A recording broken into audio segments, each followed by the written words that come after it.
this is the headline act, obviously, main fight in the card. Look, a few interesting things in this fight. Joshua's on the rebuild after those back-to-back defeats against Usyk.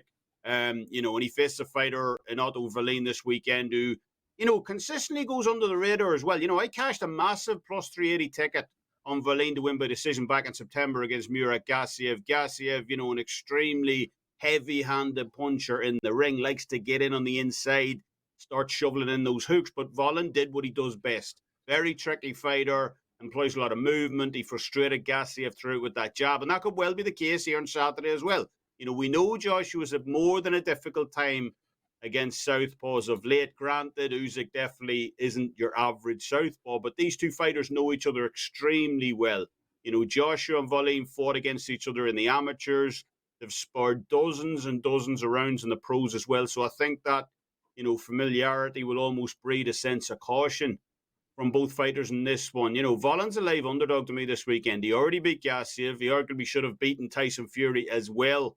Roles are reversed in that fight, and it gets stopped, no question, due to that gash above Fury's eye. Wallin can arguably count himself a little unfortunate that, another referee on a different day might have stopped that in his favour. So, we know Wallin has skills. We also know that Anthony Joshua, working under Derek James previously, now working under Ben Davidson and Lee Wiley for this particular fight.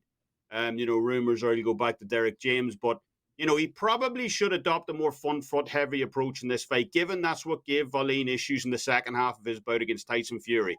Fury was able to come inside, wrestle Wallin on the inside, push him up against the ropes, make life uncomfortable for him, and pressure him with those short hooks. But I just don't see that approach coming from Joshua in this one. Joshua is still working on that whole defensive construct of his. You could see that in the Jermaine Franklin fight. You could see it again against Helenius early on.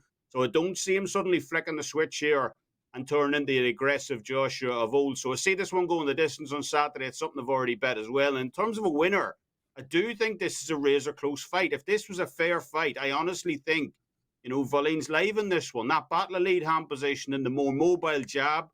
Wallin has some key advantages over Joshua in this fight. But, at the end of the day, money talks. And if this fight is close in any way, I do expect Joshua to get his hand raised, given everything that's at stake for early next year. So thankfully, we don't need to worry about that. This gets over the finish line on Saturday. We get paid no matter who wins. So fight to go the distance, yes, minus 155.